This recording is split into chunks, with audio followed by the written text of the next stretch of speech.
Well, hi everybody. I'm Vince Holton, and we're recording another interview for DECT Today magazine and for the DECT Forum YouTube channel.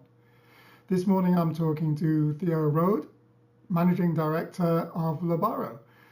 Hi Theo, perhaps you can tell us a little bit of the background to your company. Yes, so Lobaro has been founded 2014, Right. so roughly about 10 years ago. And I started the company with one colleague from my studies. Mm-hmm. So started basically as a two-person company. And since then we've grown steadily. And as of now, we're a team of 15 people here. We are located in Hamburg, Right. basically in the city center. And yes, we have been in the field of IoT um, with the idea of providing solutions from A to Z, basically, so that we have an in-house PCB manufacturing department. So we build our own hardware components, so to say, and at the same point, we are trying um, to provide also the data to the user over our IoT platform, basically. So we have basically two companies in one company, namely the pure software IoT device management platform type of company, and on the other hand, hardware building company with mainly engineers employees. Okay. And what sort of markets and companies are you addressing? Yes, we are mainly in the field of smart metering. Okay. So our main product is a type of product that collects wireless M-Bus, which is an RF protocol, um, especially in Germany, very well distributed in the field. And over the last years, we deployed approximately 100,000 gateways of this type.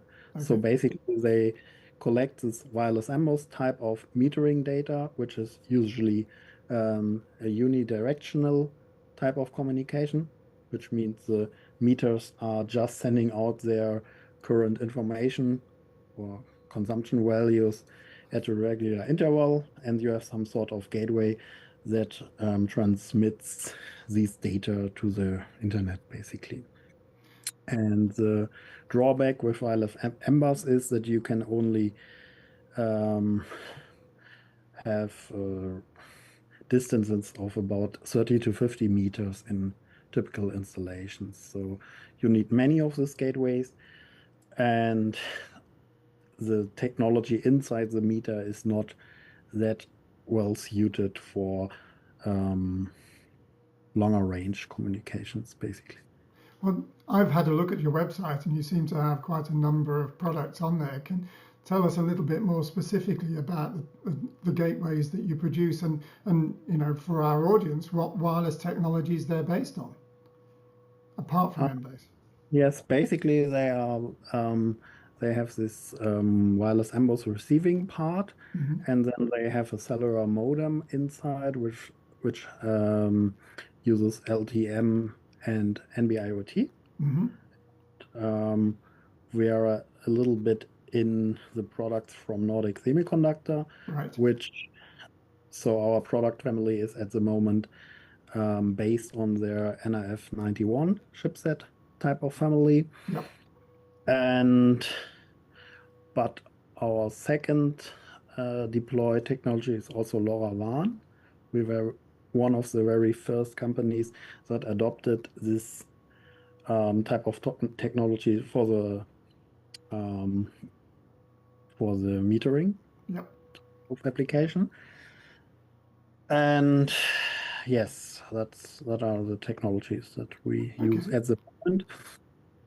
Okay. Well, I've been tracking the IoT industry for a long time, and there have been a lot of technologies competing for success in this marketplace. In your opinion, which wireless standards have been most successful so far in the industrial IoT marketplace, and why? Yes, I can tell about the technologies that we are using here at Lobaro. Yeah. This is wireless MBUS. I think it's very successful because it's based on a norm that defines the standard. Mm-hmm. It's freely available, this type of norm, so anybody can build a wireless MBUS enabled sending device at the moment. And by relying on this normative work, you can be relatively sure that it can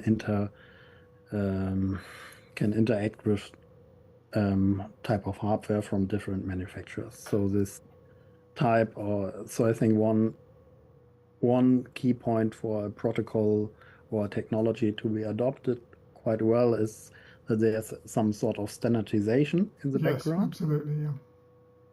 Then I can tell something about LoRaWAN, which has also in the low power wide area network type of things a good market position at the moment. And I think their strength is that they have not a complex licensing system in place.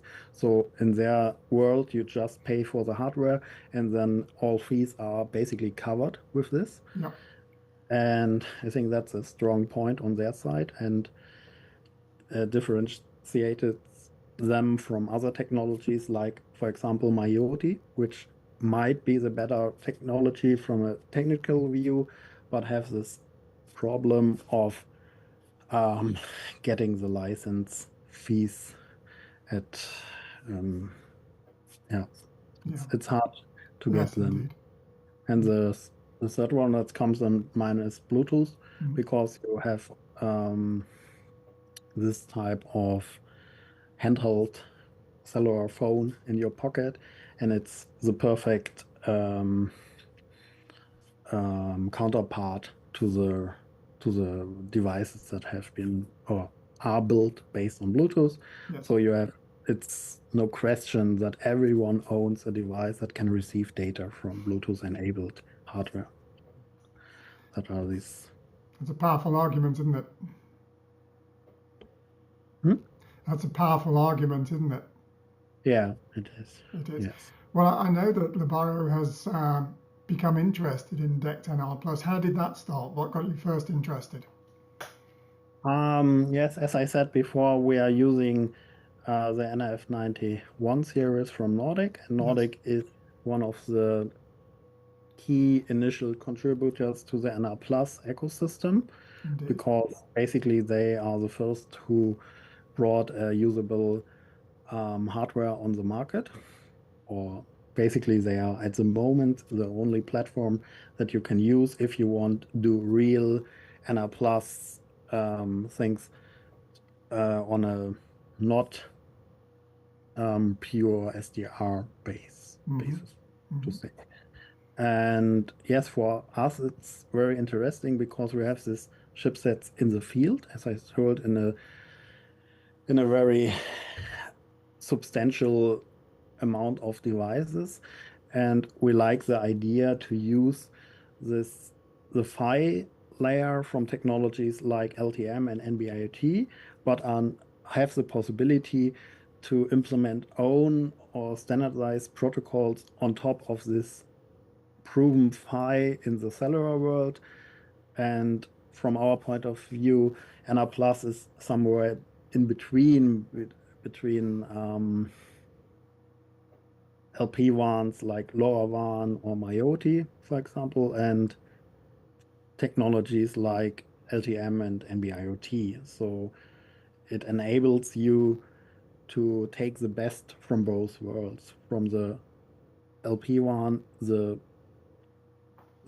independence from external networks. You can basically build your own NR Plus network, and from the hardware point of view, that you can use this advanced modulations and so on. And Of course, yes, of course it is a standardized solution as well. yes, it's standardized as well, which I pointed out before. That is an important point to get success into a protocol. Yeah. Do you think that the concept of private networks based on a non-cellular 5G standard will become broadly accepted in the industrial IoT market? Yes, absolutely. That's, from my point of view, that's the main reason that got the traction to the LoRaWAN world, because the people are interested in private networks that they can run on themselves under their control. And now the NR Plus basically extends the possibilities LoRaWAN does not provide. I'm thinking of low latency and higher data throughputs in a dedicated band. Yep. With higher allowed transmission powers.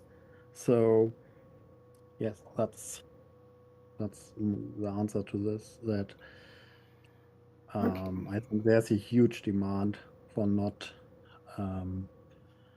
putting a SIM card in every device, and especially from our world, from our product type of applications, we have this type of gateways, and you can basically add a SIM card at relatively low cost to every gateway. But nevertheless, the customers like the idea of having repeaters. So forwarding data over several devices and then have only one SIM card, one contract, and then this taking one node as edge node, basically. That's what we see. That there's in their minds is, yes, let's have not too much of SIM cards deployed. So yeah, I can absolutely understand why they would feel that way. So you're looking at this market. Where have you got to? What's your roadmap in terms of product development with NR Plus, and do you have a planned rollout of products? Yes, so what we see is somehow missing at the moment in the NR Plus world is some sort of edge gateway that can be used to connect NR Plus networks to the internet or whatever. And basically that's our upcoming product, to provide an edge gateway which collects on the one side or makes the connection to the NR Plus world, and then has interfaces for existing other cable-based or non-cable-based solutions to provide this connectivity. And how far away is that product? That product will be launched early next year. Okay. But we plan to showcase it for the first time at the DECT, how is it called? The DECT World, yeah. DECT World conference in Munich in next November. Oh, that's fantastic. I'll really look forward to seeing that and to seeing you face to face there. In the meantime, Theo, what can the DECT Forum do, or what does the DECT Forum need to do to make sure that NR Plus has the best chance of success? I think it would be a good idea to make not the licensing topics too complex, so that some interested people are not afraid to start with this technology because they have to sign a wall of paper just to get started. So that's not to start too early to try to commercialize the technology, but give it some room to develop. Well, I can promise you that the powers that be will be watching this interview and hearing your words, and I hope they will take it in. In the meantime, thanks very much for your time today.